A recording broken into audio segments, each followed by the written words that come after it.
Jasmine, and welcome to Pushing Over the Box. I'm a 13-year-old ballerina who's curious about what it really takes to dance at the highest level. Here, I ask inspiring dancers about their routines, their mindsets, and how they break boundaries. Let's go!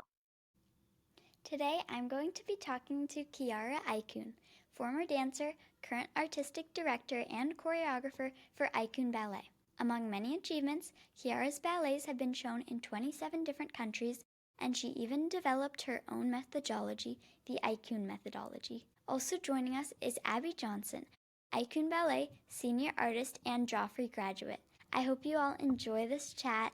Bye. So, what did your early ballet training look like? I remember being in my mom's dance studio since I was a toddler. Don't know exactly when it started, but at some point she partnered with Alvaro Bertani, which was a principal dancer from La Scala, the school that my mother attended. And they opened a dance studio. And so I was there next to the piano since I can remember. And then I guess I started to move my first steps. That was, of course, not my formal ballet education, but it was my introduction to ballet. Watching the older dancers and most importantly, I remember a significant momentum when I connected emotionally with ballet. My mom and dad and my grandparents were really fond of both opera and ballet, and they often attended l'Arena of Verona, which is a magnificent outdoor amphitheater that is 30 minutes from where I grew up. We went for this performance. There are 30,000 audience members in that theater, and everyone lit a little candle before the show, and that just grabbed my soul. And since then I wanted to be a ballet dancer. That's so cool. I know that later in your training you trained under a lot of different people from different techniques. How did that impact your dancing, and do you think that made you a more versatile dancer? It did. Like, I would not recommend necessarily a path like mine. Is a peculiar way to train because I was a child prodigy, and so I fast track a lot of classes. But it certainly opened your mind. Again, it has a lot to do, in my opinion, with your exposure. I don't necessarily think that, like many parents think, you take the kid to ballet and then they learn about ballet, but you don't need to play an instrument to appreciate classical music, for example. I think you'd need to receive exposure. So my understanding of different styles came in later in life, not necessarily while I was training under those incredibly, capable and inspiring artists. I would say that my actual training, as far as like technique, comes from Vaganova, and I was exposed to other styles like Balanchine, for example. That certainly enrich the way that you can dance, but then you want to go back to the syllabus, especially in those days where you're not necessarily training just to join one specific company. Like in the time that I was a dancer in the making, the idea was you train at the ballet school of the theater you would want to eventually join. A reality that is not true today, and it turned out not to be true for me anyway. So the styles need to be mastered after you have a solid technique. It would be just like having you trying to build a building before you learn the basic of math. It's not possible. Yeah. What did your early education look like? And I know that you got a literature degree. How do you think that impacted how you're able to teach and dance? I did get many degrees: a literature, a master in performing arts, a PhD in ballet pathologist in the medical school. My early education, I credit that to my family again, because it started from listening to tales that I now know were Greek mythology or Greek tales that convey a moral, or the reading of book like the Divine Comedy, which is like a imaginary journey in the afterlife. And they were all presented under the aspect of tales. A lot of exposure to opera, classical music. As I said before, like my entire family was really fond of that. And so I think it appealed to me, wanted to know more. And I had an inquisitive mind, so I wanted to go explore on my own, reading, watching, listening. And certainly, without an education, you are less of a complete dancer, and certainly you cannot be a teacher in any field. Education doesn't necessarily mean sitting in a school desk to me. It means to be able to be exposed and guided through a lot of information and eventually given the tool to explore those information on your own. So, analytic thinking, the ability to sit and rethink the information is the ultimate goal, in my opinion. So, yes, I then sat in school. I listened to the teacher. Of course, I have great admiration for anyone that had contributed and gratitude for anyone that had contributed to my education. But I think the term education in general is not to be attributed just to be schooled. Yeah. And were your parents always very supportive of ballet being a career, or did they view it more as a hobby? In my family, art was never seen as a hobby, whether it was ballet or any other art form. And it should not be seen as a hobby by anyone, meaning there is the opportunity, of course, to do it as a hobby. And thanks God there is, because we want to have audience member and people that are just fan of ballet. Not everyone has to be a dancer or an artist. But there was always the option to follow that as a path. And, regardless of the fact of that I earned many degrees and I went on to study a lot of things for my own privilege and benefit, I thought for a moment when I stopped dancing, but it was just a moment to deviate from the art world. So yes, my family was always very supportive. What originally brought you to New York? Studying ballet, I came to a summer intensive. And what made you want to stay? Oh my gosh, what doesn't want to make you stay in New York? Is a city that is full of inspiration, stimulus, activities. Is a epicenter for anything and any culture. Is a cross path of many people. You can find anything: science, art, like a new technology. Just the vibe, I would say just the vibe in the street. That's my plan for when I retire, which is going to be never. But just sit on the street and watch people. That's the most fascinating. There's everything. This is like you can be in France and in England and everywhere, just sitting in Times Square. So I love New York. I recognize I'm Italian originally, but I do recognize myself as a New Yorker.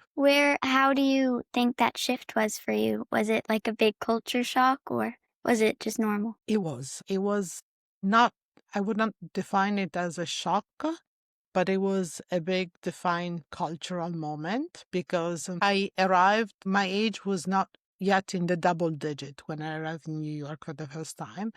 And I arrived at a time that you might have difficulty imagining. Like we were not very much exposed to just people of different ethnicity or cultural, like just the way they dress and so forth. So I arrived at the airport where I was chaperoned to meet the family that was about to receive me, but I got lost. I went to the bathroom. I came out and I saw a gentleman, which I believe now to have been of Indian descendant or Indian from India himself, with this big turban that I now know is part of the Sikh religion, that spread a rug similar to what an Islamic person would do to pray, kneel on the floor and kiss the floor. So everything was new for me. It was the attire and the fact that this person would kiss the ground. I mean, why would he kiss the ground? And it was so fascinating. I always been fascinated by other culture. I was not afraid. And that makes it beautiful because it's a discovery. You discover a lot of things if you're not afraid. So I think I stood there for like 40 minutes and while everyone was panicking if I was lost. That was my first encounter. And then, of course, I've seen things that I've never seen in my life before, again, from the ethnicity to the food to the landscape. And I still feel the same way. There's still so much to discover in this world. I just wish it would never end. When you were a dancer, what would you say was your favorite ballet if you could pick? I always been attracted by really energetic Don Quixote and Diana and Actaeon. Later in life, unfortunately, after I stopped dancing, I discovered the delicacy of a Giselle or a Sylphide. I don't know, I never danced as Giselle, but I don't know if I would have been a good Giselle, but I discovered the pleasure to observe like more contained movement and more lyrical projection or romantic projection. I really wanted to move and jump and turn, and I was good at it. So that was, I was a young dancer, and young dancers tend to have more the physicality. I never like underestimated the power of storytelling. I think today, as I thought then, that you connect through emotion with your audience, and that's the entire purpose of your art.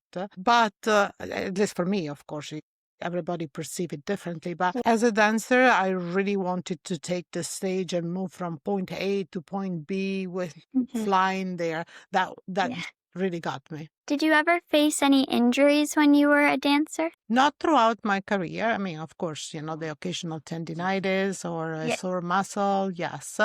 I did unfortunately end my career with a non-dance related injury, and that left one of my limb not able to fully perform, even like as a normal person. So that was the end, and it was not pleasant. But as a dancer, no, I did experience. I was I must say, I was. That's the base of my methodology as well. I was a little, in between quotation, rebellious because I wanted to know how to do things, and if I perceived physically certain stereotypes through pain, never clicked with me, and I just simply refused to do so. There is unfortunately a lot of untrue information in our field, as well as stereotypes that are really dangerous for people.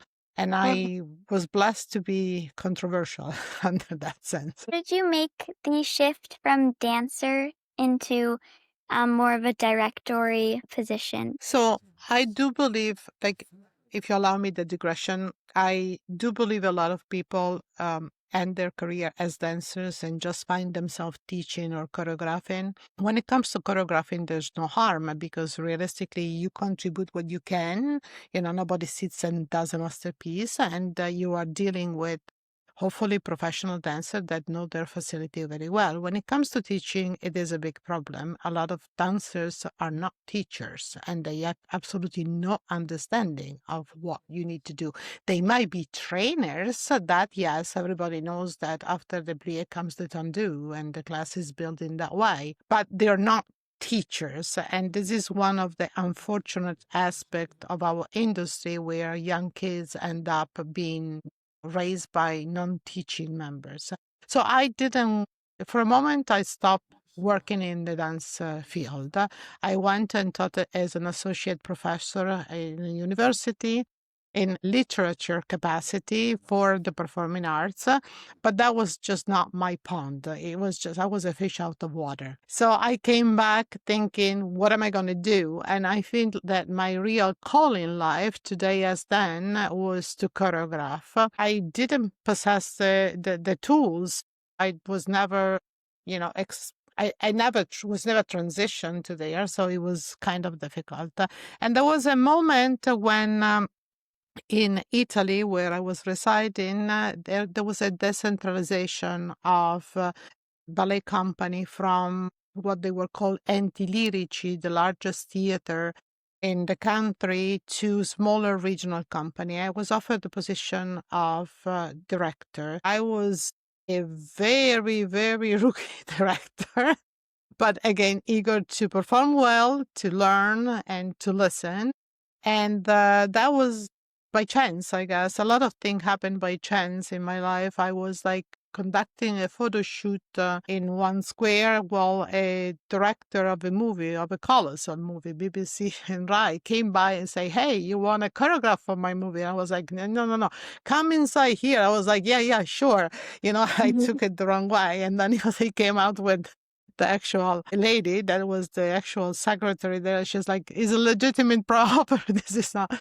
So I think the same way I ended up being a director and decided that it was okay. I liked it. I, again, don't identify necessarily as a director, even though now I know what that implies. Lots of headache, lots of long days and nights, and not recommended by to anyone.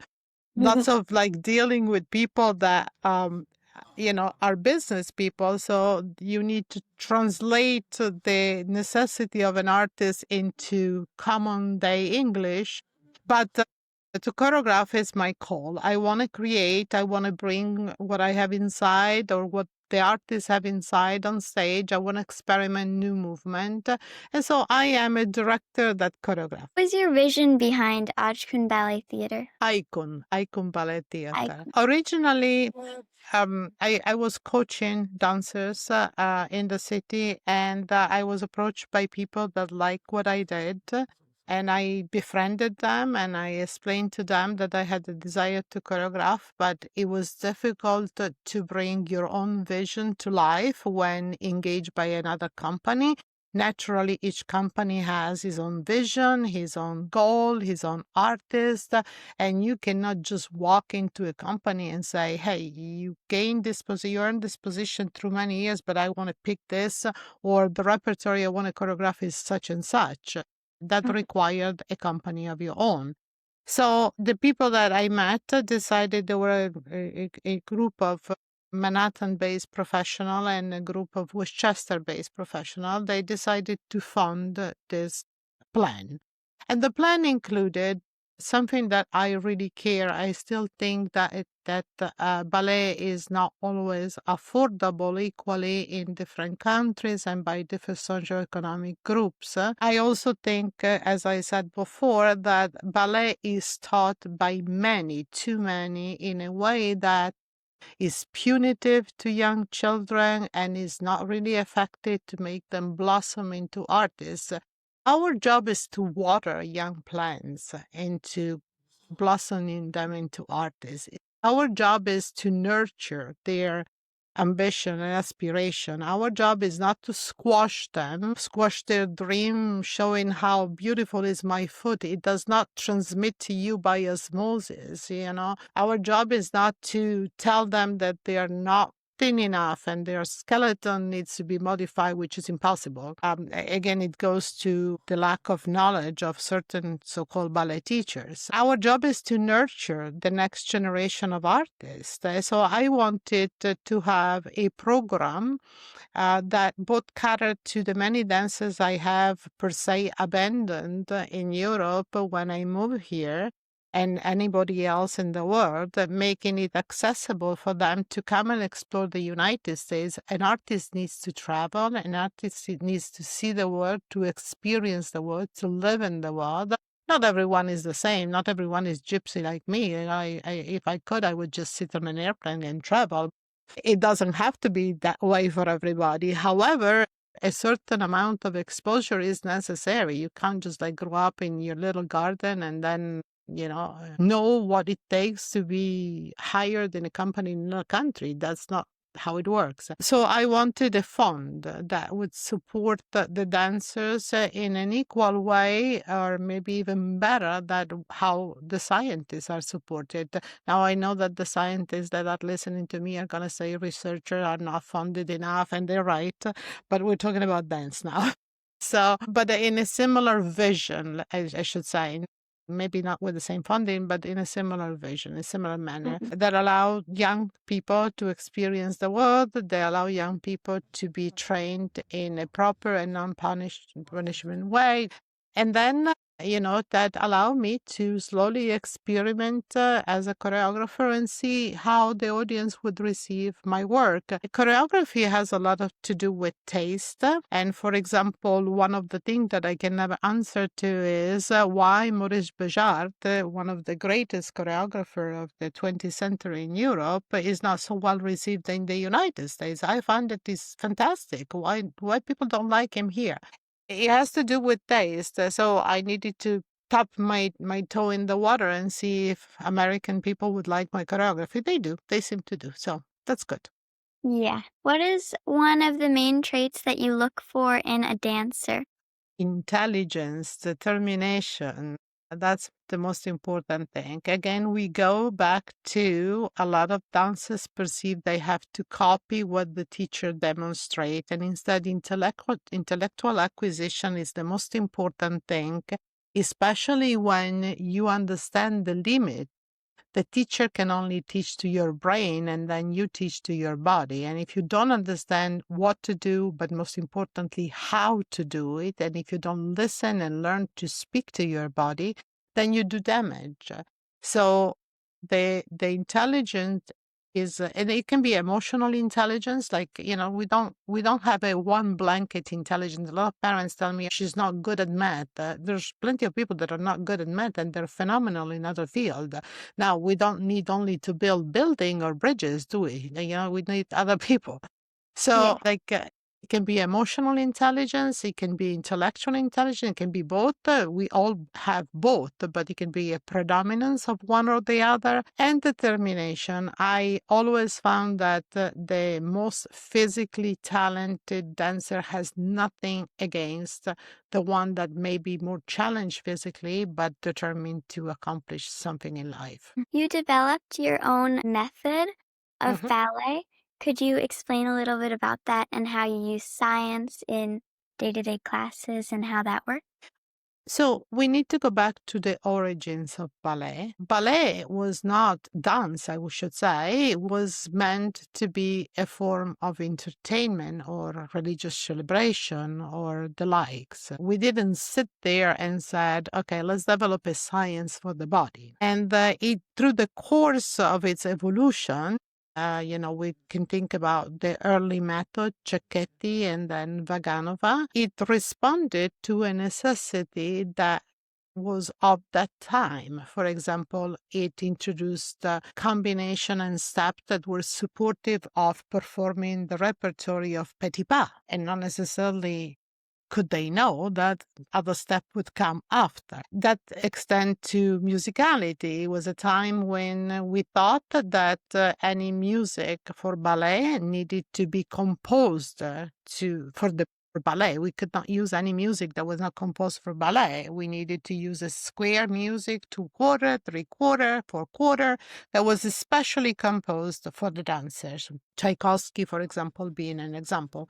And then we started using scores just like Prokofiev, not to name Stravinsky or the latest, that were way more complex. And instead, the method just stopped at that time. So in the beginning, my desire was how do I do those steps without just tossing my body in trying things that could be, like leading to an accident? Or how can I interpret this music if I never practiced that in class? If the steps and the combination that are given to me are square, and based on Tchaikovsky music, how am I going to be able to then it becomes a completely different process when you're rehearsing, you're actually learning, not necessarily the tools and then you're rehearsing and you concentrate on your artistry. But then I also found, as I was saying before, a lot of discrepancy. Why do I have to push through pain? Pain is the natural response of my body to tell me stop, don't do it. Why am I supposed to push through pain? And my strong interest for science, for example, there is a science anthropometry that measures the differences in the different body type of ethnicity. I mean, how do you say to a girl that has a skeleton structure that is different from the French taste that has built the ballet? The ballet is a taste, is a taste that has evolved. There are, I don't want to name any name, but there are some body types that today are great dancers that yesterday would not have been considered. Why do we have to disregard them? They are artists. They bring Mhm. emotion. They are individual with incredible ability physically to perform steps that are breathtaking. Why do we put them on the side just because they don't have the French feature? That's in the past. Similarly, like if you look at Botticelli, which is one of my favorite painters from Renaissance in Italy, women are voluptuous. And then we go to the 60s and we see models that are skinny, really thin. So taste evolves.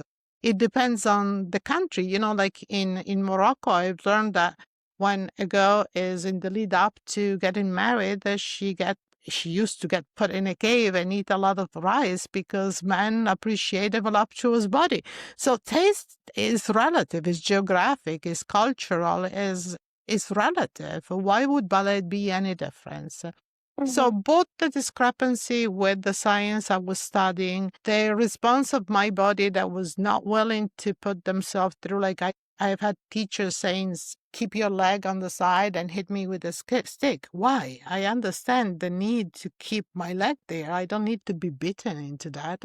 If I have to be beaten into that, it's because I don't want to do it. So let me do something else. I don't need to do ballet. I don't need to be a dancer. And that led me to connect the dots. I was also, in the occasion of my tendinitis or a situation like that, seeing specialists, a very reputable specialists that lacked the understanding of the need for a ballet dancer. And so they were giving me advice that is for a normal person that could lead to chronic condition. Thanks God now we have a lot of reputable medicine, dance medicine department and specialists that have overcome. As far as ballet, we are stuck with a syllabus that is the latest revision is 1948, and there would be no one that would operate a heart transplant based on just Bernard, the 1967 first one, because we have been having so many more successful situations. Why is ballet stuck there? I don't understand. The ballet teaching, I'm saying, the ballet education. Why do we hear still teachers saying, no, you don't have the foot, or you need to be skinnier, just eat 5 almonds a day? Are they crazy? Like they need to be eliminated by the industry because they can do real damage. Don't forget that you don't become a ballet dancer when you're 45. You become a ballet dancer when you're an adolescent and you're particularly vulnerable and susceptible. And sometimes you attribute your own value to other people's validation and certainly to the people that guide you. So my methodology seeks to destroy all of this nonsense and offer clear answer on how to do things and how to do things that are necessary today, 200 years ago. I hope I answered your question. Yes, It's very definitely. complicated. It's long, a lot to say about it. So earlier you were talking about your love for choreography, and I know you've created more than 50 original ballets that have performed in all different continents and 27 different countries. So Mhm. could you tell us a little bit about how your love for choreography started and things like just how it started mostly? If I have to take a guess, I would attribute that to when my poor father, who was an academic teacher, in the afternoon had to come home and do endless ballets. I was 3 or 4, and I demanded full above the head pressage that I did choreograph, and that was an everyday thing.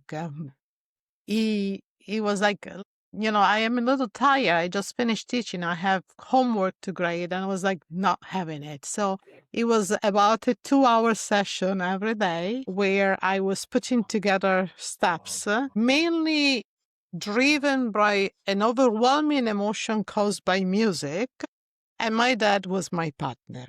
So that was when I started creating. Then I had a best friend who was not a dancer, and she was forced every Sunday to perform with me with legitimate all full costuming, like they were clothes from my aunt, and and we built a tent and forced all of the neighborhood to come and watch this show. And I would put together again the steps, and she had to do it whether she wanted it or not. We did the Mhm. show.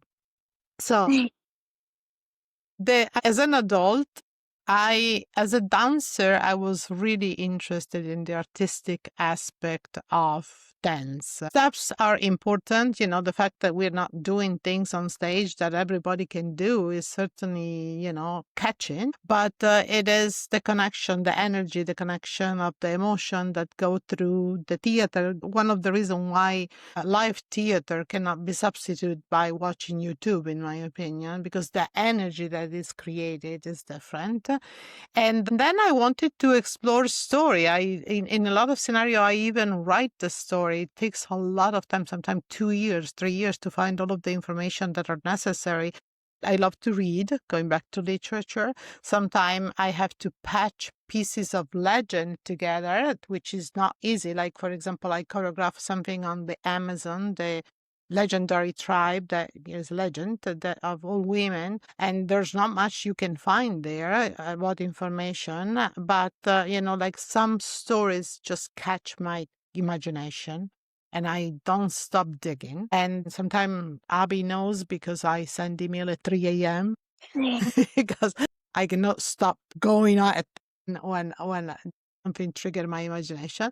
And I like the translation into movement. I like to also experience a variety of shape that the human body can take in its plasticity. I like the entanglement of bodies one with the other, the relationship that there is between the space and our movement.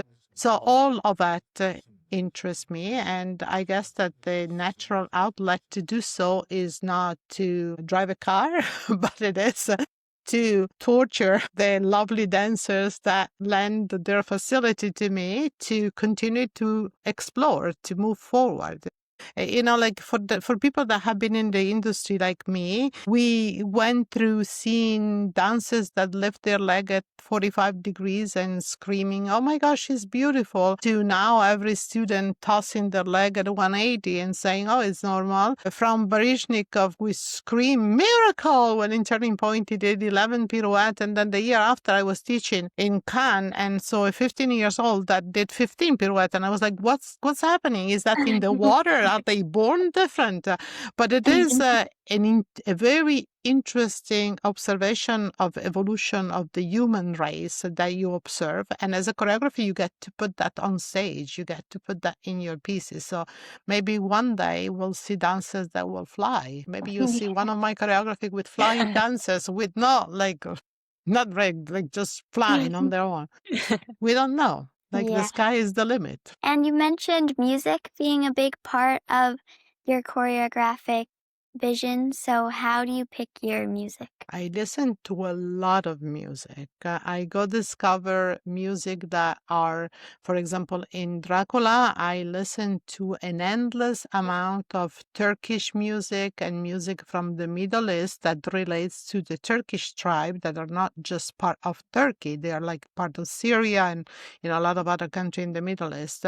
Their music is fascinating, it's beautiful and not known enough in this side of the country. And it landed perfectly for the part concerning the Ottoman in my Dracula. Dracula has nothing to do with vampire. So that was one thing. And then I like, Lindsay Sterling. And then I like Philip Glass. And I just listen to a lot of music and some of it talks to me. That's how I select it. Some other doesn't. And do you always make your pieces original, or sometimes do you have to stage your piece that you've already created for different dancers? And yes, of course. How do you tailor that to their strengths and weaknesses? I do have to stage a lot of my previous choreographies, and that is a privilege because it affords me to be able to see how a different artist contribute to the evolution of the choreography. So I don't look at choreography as a one-way route. They're a two-way street,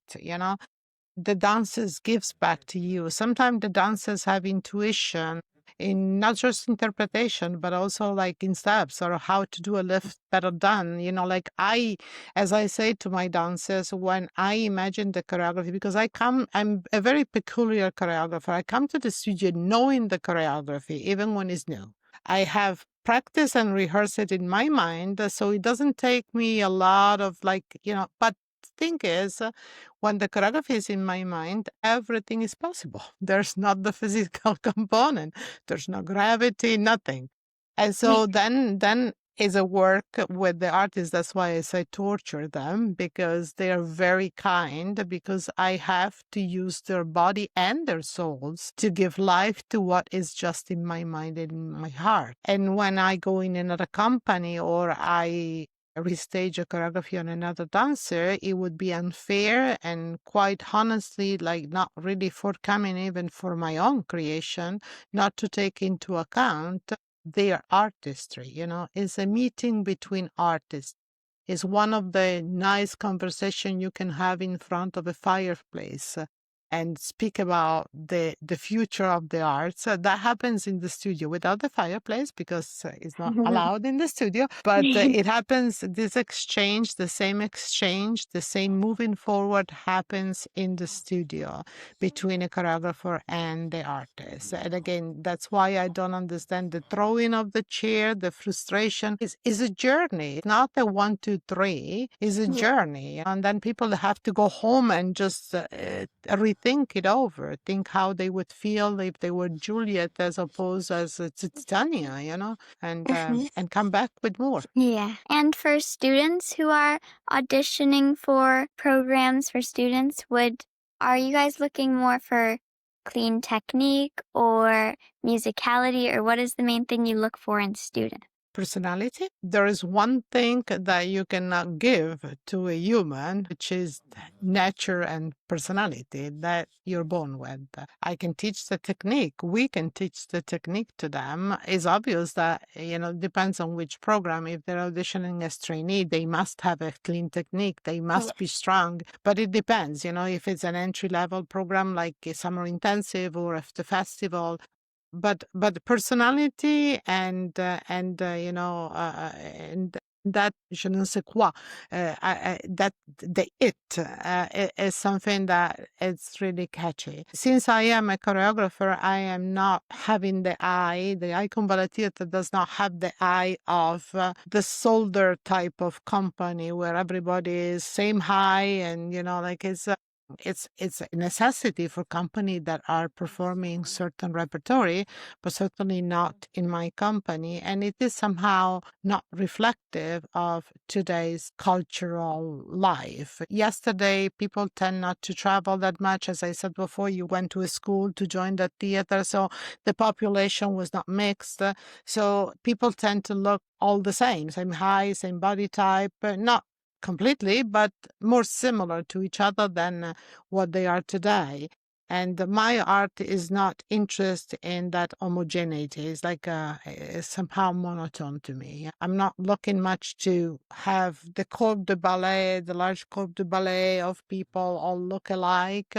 I leave that to other companies. And so I am looking for personalities, because while in a corps de ballet, you kind of have to work at unison and become one body. That's the actual definition of corps de ballet. In my dances, I like to have a lot of different people. So anyone that has something to give to the world should audition for us. And just to answer your question, for especially young people like yourself who want to audition for our programs, absolutely individuality is probably the number one thing we're looking for.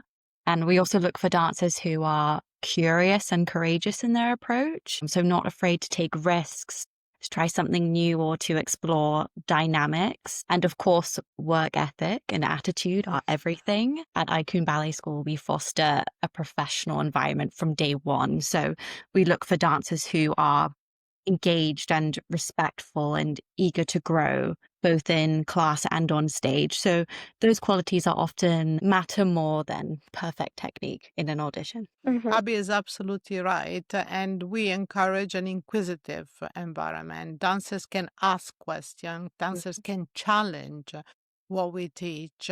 Absolutely. In a respectful manner, as she was saying, but we want them to ask questions. We want them to doubt. We want them to seek for the truth rather than just to parrot what we show. And do you get all of your company dancers from the school, or most of them, or how does that work? A mix, but I would say that it's easier when you grow throughout our, it's very difficult to find a dancer that has been exposed to the wealth of information that we exposed to those dancers during the training. You find a lot of more dancers that are, like the first thing that you have to do to really learn in any field is open your mind. I tell them, like, you have to be like an open vase. Everything go through you and then select the information that are working for you. Where in the industry of ballet is often encouraged for people to just take the authority of the teacher as God words and not challenge and not inquire and just keep practicing. We all know in science that practicing the same mistake over and over doesn't give you an outcome of success. Yeah. That, like, like you are encouraged to keep practicing even though maybe you are doing it in the wrong way for your body. And so it is easier definitely to hire someone that went through the teaching of our, not necessarily just our program, but also like the teaching of senior artists that are teaching my methodology worldwide. Yeah. And you mentioned how you didn't appreciate the dance through pain and you were very rebellious against that. How do you structure that into your own dancers? How do I structure the don't dance? I just tell the dancer stop when you're in pain. And I like just tell your injury dancer prevention? injury prevention is a different topic. Okay. Yeah. This question you want to answer for the ballet Yes, school, or? absolutely. It's a great question, actually. So injury prevention is really embedded in everything we do. The Ajkun methodology itself is designed around anatomical awareness as well as proper biomechanics. So dancers learn from the very beginning how to execute a movement in the most efficient and safe way. Our daily classes are structured to progressively warm up the body, so starting with joint mobility and core activation. And every exercise reinforces alignment and muscle balance, which is very important to gaining more strength. And beyond class, we talk a lot about self-care and sustainability. So how to listen to your body, how to manage fatigue, how to recover effectively. And we guide dancers to develop their own warm-up routines and such based on their individual needs. And we encourage habits that support long-term health, like rest, hydration, and mindful conditioning. But it's really about teaching the dancers how to understand their instrument and take ownership of it. And we also encourage our dancers to not think about ballet 24/7 and to actually have a life outside of the studio. It can be awfully consuming to think about and do one thing every single day. So we take the dance life balance very seriously. And I want to, like applaud Abby for saying is embedded, because there is a lot of talk about cross training, injury prevention, go there, nutrition, go there. But if you then go back to what I consider to be a toxic environment, all of the great contribution that you can get outside are somehow defeated, because sometimes young people define themselves, identify themselves with the job. And if the environment of the ballet company or the ballet studio defeats all that you heard, all you want to do is to do that fouette at that point, and to hear the teacher say it was a great fouette. So you can do all the cross training you want, you can go to the best specialist, but this is to shift the mind to understand that the body is your instrument and the care should not be left outside the door of the ballet studio, but it should be there. Absolutely. That is really, really important. So I would not have said it better. Thank you, Abby. Thank you. And you mentioned earlier how you were very interested in making ballet more accessible for everyone. How do you approach philanthropy, and could you explain a little bit about that? I approach philanthropy by asking money from donors, from the government, from a variety of government. And it is not an easy thing, because not in a lot of scenario there is the same appreciation or the funding is connected to I strongly have the feeling that sometime in the art there is a monopoly of donation going in one direction rather than funding across the spectrum. Like I do my share because I think if we all did, especially us that are ahead, like in our career, later in our age. I don't want to say we're older, but that's what we are. And so, we should continue to advocate on behalf of young people. It's a multi-layer approach. It starts from what you said, family needed to understand. Like one of the things, for example, that I've never seen is a classmate of mine going through a medical school and hearing their parents saying, that's enough. You finish medical school. If you don't find a job right now, then you change job. I hear a lot of parents saying to the dancers who is 18 in a workplace that has changed. There were a lot of like my classmates in middle school that once they finished middle school went on and did a trade job. Now the majority of people have to have a college degree to enter any kind of job. Ballet is not different. A long time ago we only had to learn the repertory of the early 20th century. Now there's way more repertory musical. It's more sophisticated. Now we're competing with people that are from, look at, for example, Europe, like before you had to be a citizen of Italy to land a job in a theater in Italy. Now you have to be a citizen of the European Union. So there's way more competition. People travel more. So a lot of like parents who just tell their children, that's it. You are 18 and if you don't land the job tomorrow, then you're going to become a lawyer. That is the base of, making people understand this is a real job. It takes real skills. And it is medicine for your soul. Why would you want to have a perfectly functioning body and be depressed day in and day out?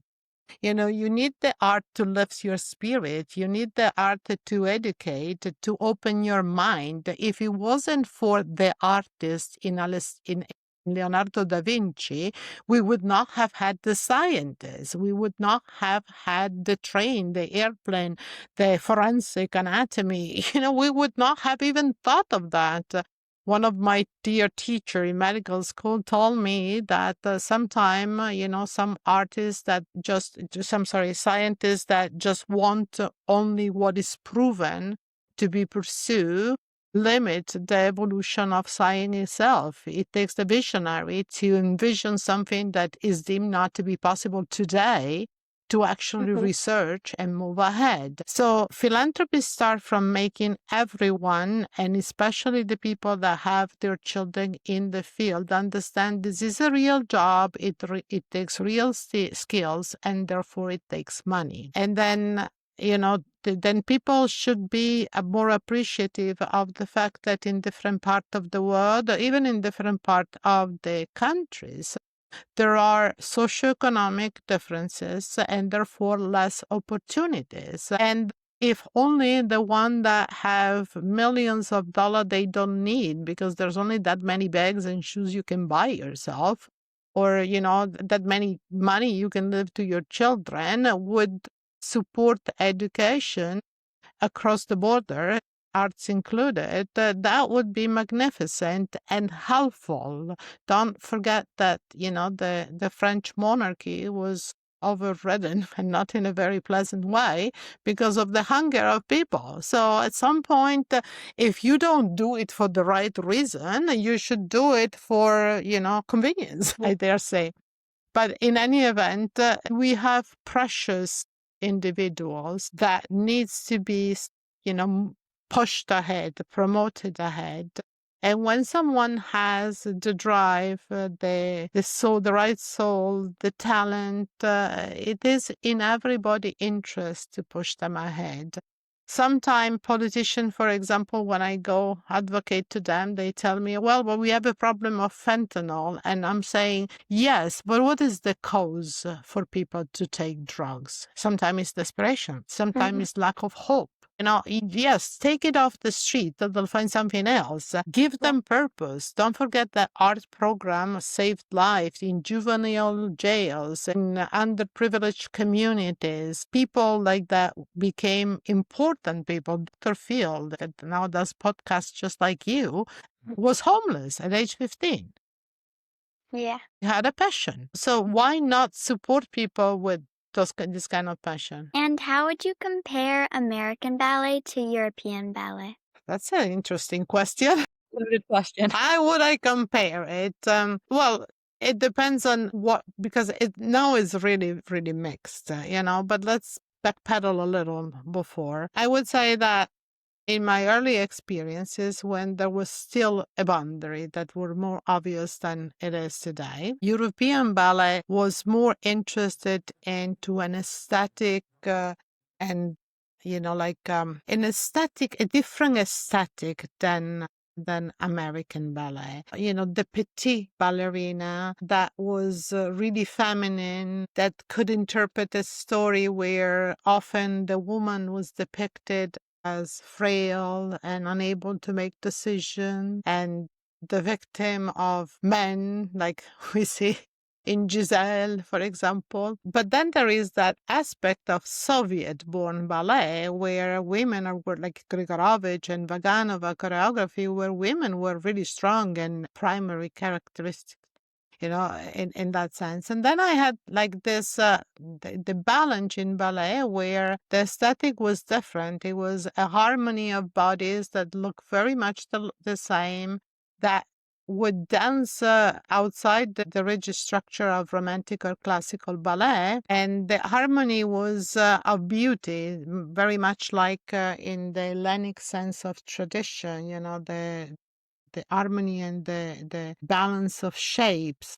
And there was that component of more brilliance. Technically, it was, the women like danced a lot and with different angle, which is something I really liked, and to non-structural tempos. So yes, there is, I think there is also a contamination of American taste for sports, even though I think Mr. Balanchi would turn in his grave if he heard me saying that.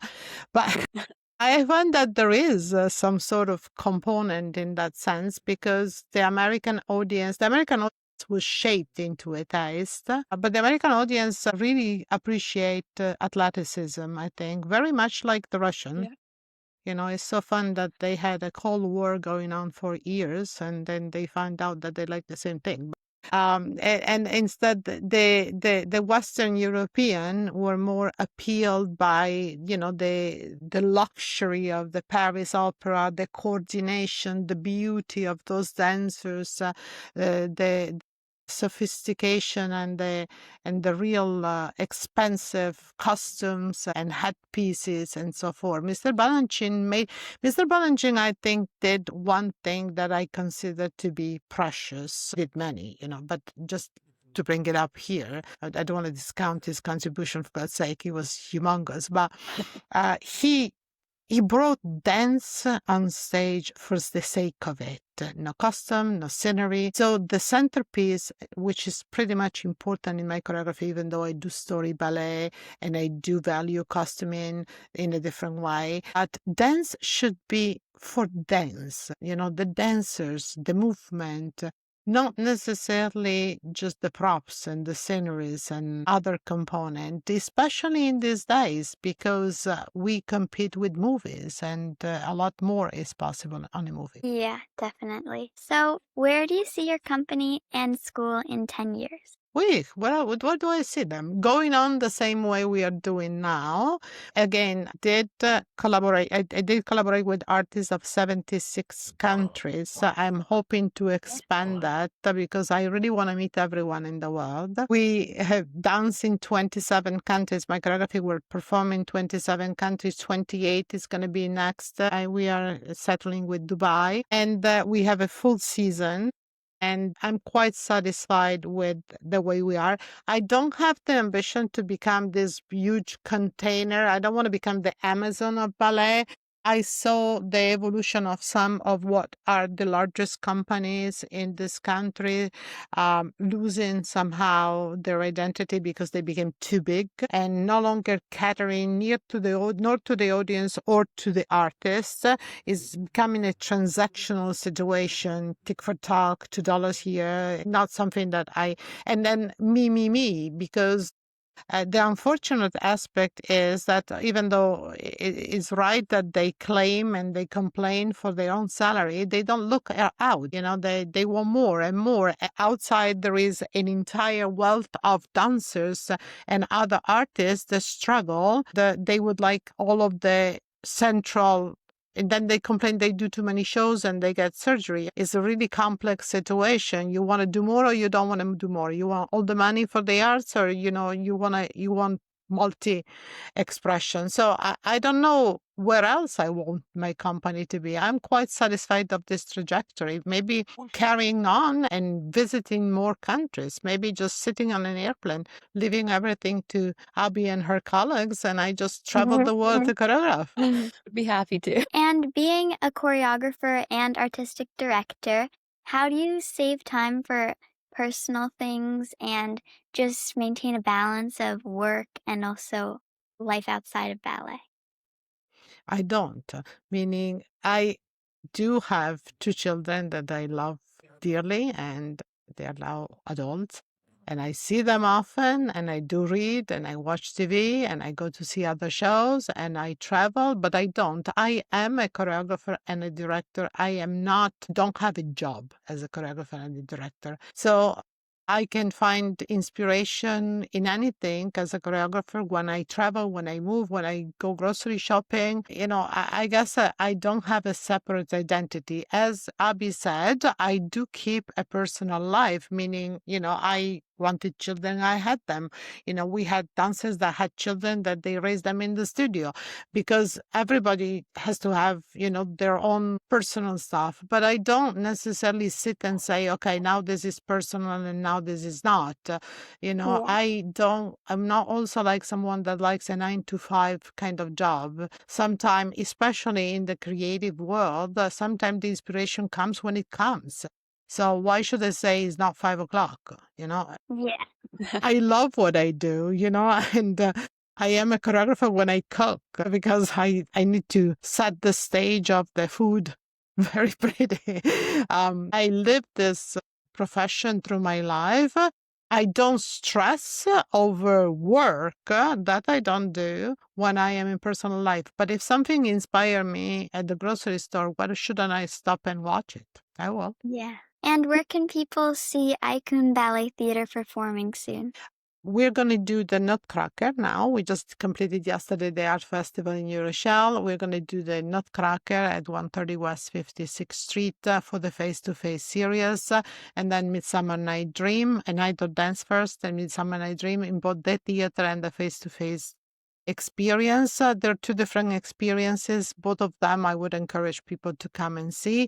I think the face-to-face is a more personable performance where the audience feels they are part of the show, because they sit so close to the dancers, because it's similar to going and watching a musical where the cast walks in the audience. And it's also, a very simplified approach for the ones that want to take home videos and photos with the cast or during the show, taken during the show. It doesn't have that stuck up situation where the theater, no, you close this, don't do that. It's a 1-act show. I do think that long 4-act theatrical acts, although for some still enjoyable, are very long, especially for the young members of our audience. I don't necessarily like that, some production of the Nutcracker tell the children not to attend. So it is welcoming of all ages. And then Midsummer Night Dream, which is part of the original, is my own choreography that is done both in the theater and in the face-to-face setting, because some people like to see both, because some people prefer the theater over the face-to-face, because some people prefer the face-to-face over theater. And yes, so you can see us quite soon. In a month, we start. Perfect. But the best way to keep up with our calendar is to visit www.ajkunbt.org, where the calendar of our show is posted, as well as our upcoming touring. We don't only perform in your city, we travel to perform. And so if you happen to be in Sydney rather than in Dubai or in London, that's where you can find where we are at and when. Thank you both so much for your time today. It was so inspiring to talk to you. Thank you so much, Jasmine. Thank you. Absolutely. Good work. Thank you. Bye. Bye.